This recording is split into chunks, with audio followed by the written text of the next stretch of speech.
The first is an MOU between the Financial Regulatory Department of Myanmar and the Insurance Institute of India for designing an academic and professional building program for the insurance industry of Myanmar. This will be exchanged on the Myanmar side by U Cho Thin, Minister of State for Foreign Affairs, and on the Indian side by Shri P. Venugopal, Secretary General, Insurance Institute of India. May I request the two dignitaries to step forward and exchange the agreements.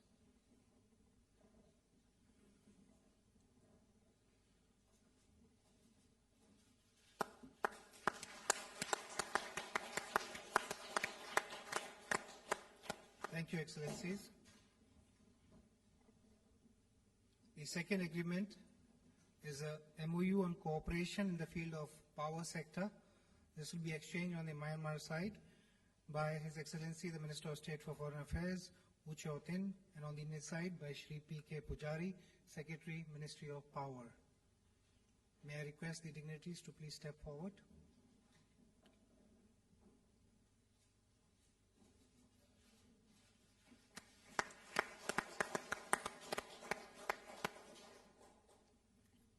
Excellencies, the third and final agreement to be exchanged today is an MOU on banking supervision between the Reserve Bank of India and the Central Bank of Myanmar, to be exchanged on the Myanmar side by the Minister of State for Foreign Affairs, U Cho Thin, and on the Indian side by the Deputy Governor of the Reserve Bank of India, Shri S.S. Mundra. Gentlemen.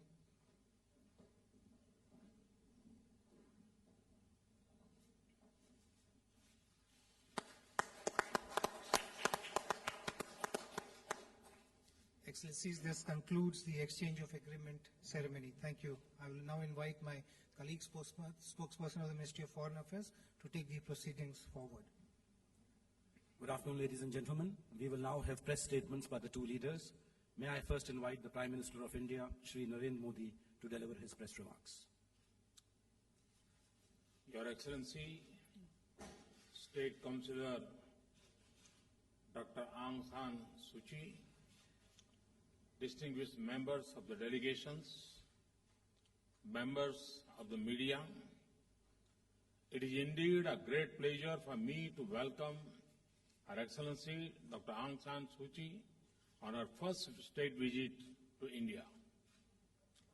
Excellency, we are no stranger to the people of India. The sights, the sounds, and vibrancy of Delhi are familiar to you. Welcome back, Excellency, to your second home. Excellency, you are an iconic leader. Your clear vision, mature leadership, struggle, and eventually success in establishing democracy in Myanmar has inspired people across the world. It is indeed an honor for us to receive you in India. We are also grateful for your participation at the BIMSTEC and the BRICS BIMSTEC Outreach Summit in Goa a couple of days ago. Excellency, Myanmar has commenced a new journey under your able leadership. It is a journey of hope and much promise. Your dynamism and popularity is leading your country to develop its agriculture, infrastructure, and industry, strengthen its education and skills its youth, build modern institutions of governance, connect more deeply with South Asia and Southeast Asia, and provide security to the citizens.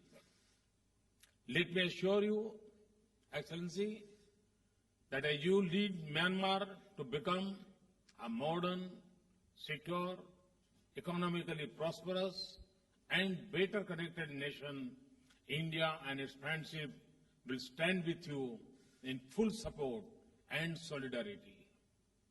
Friends, the State Councillor and I have just concluded extensive and productive discussions on the full range of our partnership.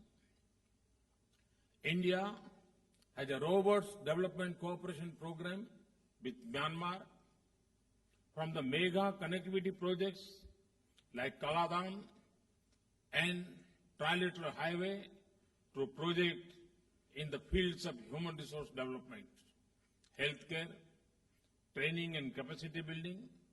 We are sharing our resources and expertise with Myanmar.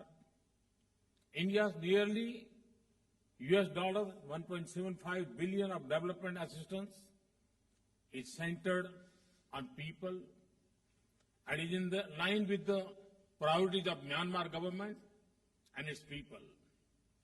In our conversation, today we have agreed to enhance our engagement in several areas, including agriculture, power, renewable energy, oil and gas, and financial sector.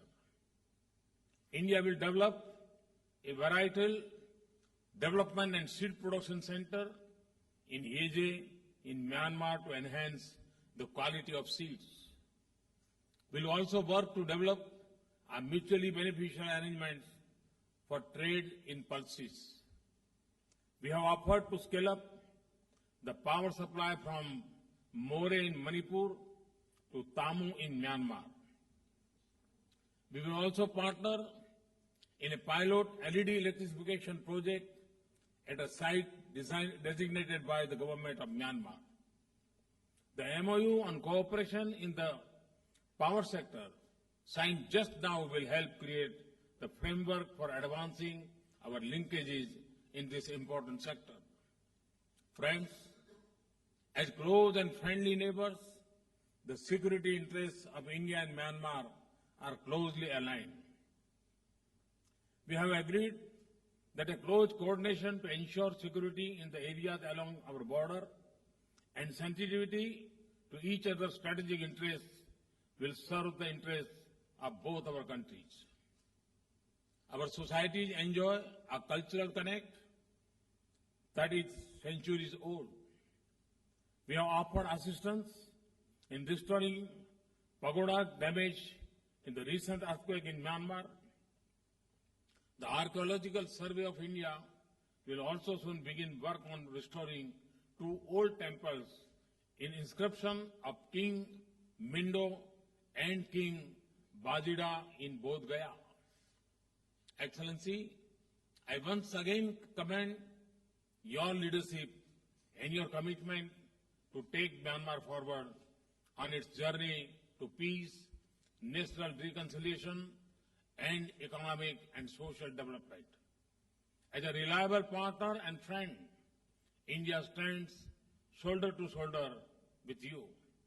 I wish you and the people of Myanmar all success. Thank you. Thank you very much.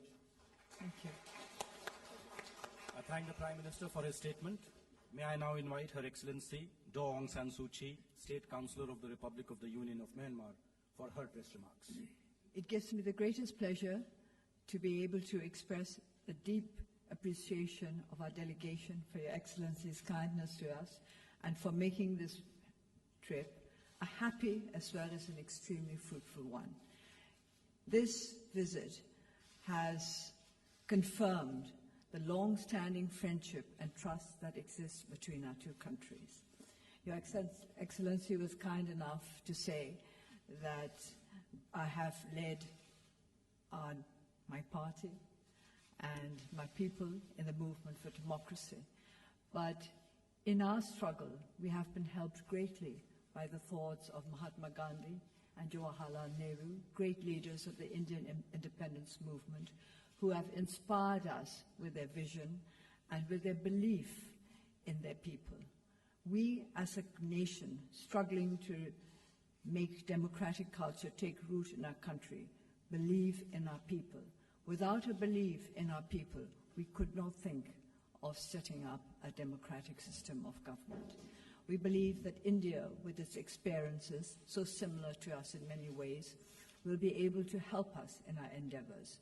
As Your Excellency has outlined, We are going to be cooperating in the areas of construction, energy, agriculture, archaeology, education. A very, very wide range of subjects were covered during our discussions over the last couple of days. This morning, when I spoke to the Indian business community, I urged them to invest in trust. It's by investing in trust and confidence that our two countries will be able to help each other in the way forward. We have much to do. We are behind India in the field of development as well as in the field of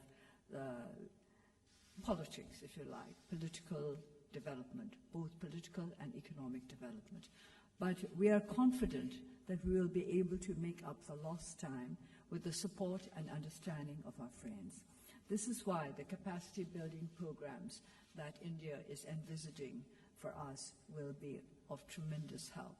This will move us forward from a position where we are almost behind all the other South Asian countries to the position we used to hold at one time when we were the first country in Southeast Asia, the country most likely to succeed, as we were then termed.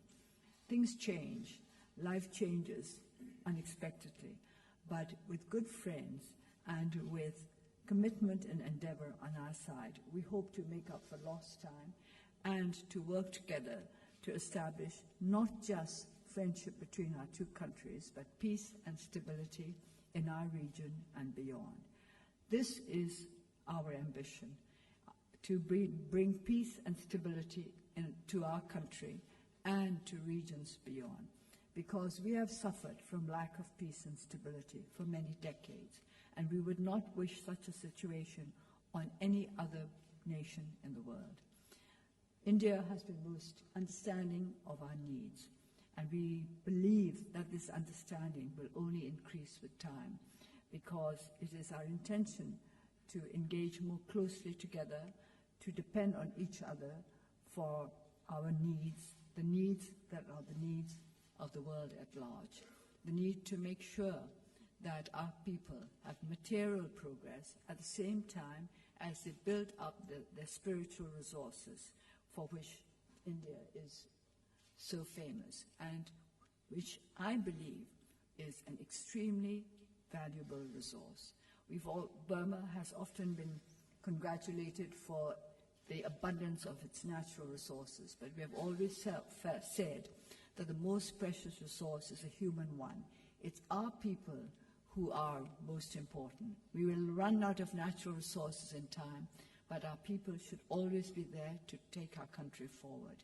And this is why we look to India as a country made up of diverse ethnic peoples, diverse religions, diverse languages, and out of all that, you have managed to create a nation that presents a united front to the world, and that is capable of helping other nations to progress along the same democratic path.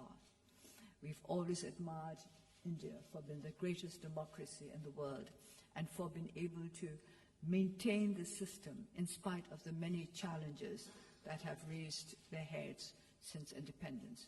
We too have many challenges to face, but we are confident that these challenges can be overcome because our people are determined to overcome them. We are building up a very young democracy, and India is helping us, especially with the capacity building of our legislators as well as our civil servants. We need both. We need to build up the capacity of our legislators to make sure that rule of law is established firmly and fairly in our country. I must explain that rule of law in Burmese, in Myanmar, translates as rule of just laws. It's not just any law, just laws, we say, a rule of just laws, and this is what we want. In order to have just laws, we need a legislature that has the capacity to make sure that our laws are just. And for this also, we looked to the experience of the Lok Sabha and other legislative bodies in this land. Apart from just laws, we need the implementation of these laws, which means capacity building for our police force. And this is another area in which India is very kindly helping us and which we appreciate greatly. So with the rule of just laws in our country, we can go forward to establish a truly democratic federal union, which is the dream of all our peoples, all our ethnic nationalities. We have been trying to bring peace to our country for many decades. We hope that the time has come for us to be able to say, we have made it, we have made the breakthrough, we are now firmly set on the path to a union that will be a union for as long as the world endures. And in this too, we looked to India with its experience of federalism to teach us how we may best bring all our peoples into the process, to be part of our search for peace, stability, and a strong, enduring federal union. Once again, I would like to thank His Excellency and also to take the opportunity of thanking the President of India for inviting us to be guests at his residence, Rashtrapati Bhavan. This is a signal honor done to us, and we cannot but appreciate it from the very depths of our hearts. Thank you. I thank the two leaders for their statements. This concludes the joint press briefing. Thank you all.